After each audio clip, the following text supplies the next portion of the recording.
This is the topical knowledge video for Module 11, focusing on evolving modes of practice. So Module 11 is the first module of the last module grouping of the course. In this last grouping of modules, we transition from talking about practice at a project and process level to the firm and business level. Everything we've learned about in the last module grouping builds on each other to establish how individual projects work successfully. However, a successful firm model is dependent on several successful projects happening simultaneously. So in this module grouping, we'll focus on how overarching firm and business practices come together to ensure multiple successful projects are happening and any other aspects needed to be layered on top of those projects to make up a successful practice. The practice of architecture is in many ways a thing rooted in history and traditions of the profession that have long been established. So these longstanding practices have impacted the way that the profession operates internally, as well as in our partnerships with the public, our clients, and related professions. However, practice is also really quickly changing. So architectural practice is evolving the definition of what it means to practice architecture. It has us, as a profession, questioning what does or can an architect do? So some of the most successful practices are leading that change, driving the evolution of profession by creating evolving modes of practice, finding new ways to work that impact the built environment. So this idea of evolving modes of practice is what we'll be focusing on as a topical knowledge item for this module. There are several factors that are impacting these evolutions happening to the profession. Thinking back to Module 6 and our focus on innovation, the content we covered around the types and tactics for innovation are likely playing a large role in the evolution of practice we're covering in this module. So just to outline some of the factors driving innovation within the profession of architecture. First, technology. Technology as both within the profession itself and within every aspect of our lives continues to grow and evolve as a rapid pace at which it's been, and it'll continue to play a huge role in how we practice. So advances in technology specifically designed for our practice are one aspect of this change, but the changes in technology on a global level and unspecific to the architectural profession are perhaps even more influential in impacting the way we think about the capabilities of the built environment. Secondly, social justice and social responsibility. The bigger picture questions that we as human beings ask ourselves about our social responsibility to each other will understandably cause us to question how we spend our professional careers and the majority of our lives.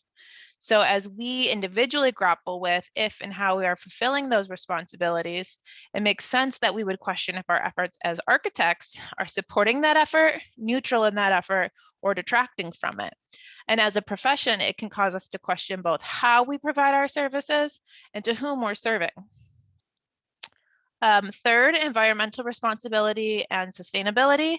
As our world continues to be severely impacted by the weight of all we put it through, it makes sense that we as contributors to the built environment, one of the largest impacts of our global ecosystem, would need to bring focus to those impacts.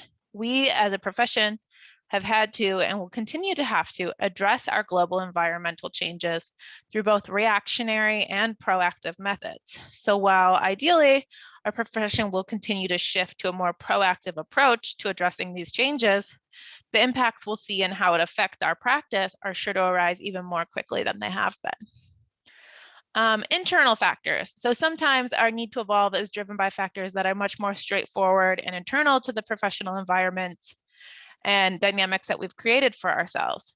So while these two are often influenced by outside factors, the way in which our profession reacts is often a much more selfish and the attendant benefits from our change. So these are the factors that make our lives easier or our firms more productive and more profitable. These internal factors could be looked at in the same lens as things like automation, standardization, outsourcing, or streamlining processes for the sake of the financial benefit that it brings to the firm to do so. So those four items are just some of the factors that impact the evolution of our profession. Any aspect of who we are and what we do can play a role in rethinking of how we do our work.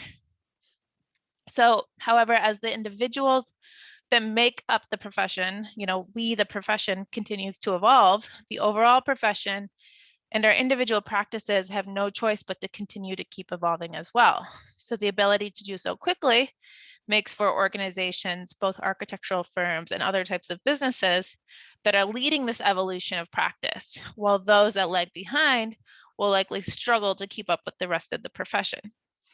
So with each new factor that appears, as it starts to influence practice, we must force ourselves to keep up. Certain aspects of the management and regulation of the practice are notorious for lagging to meet the needs of our evolving ways of working. So as each new element is introduced to the profession, the struggle is to maintain a framework for practice that provides architectural professionals the same quality of framework as we've known previously to operate within. So our governing bodies, contracts, legal practices, professional languages, financials, and deliverables must all continue to adapt with the profession.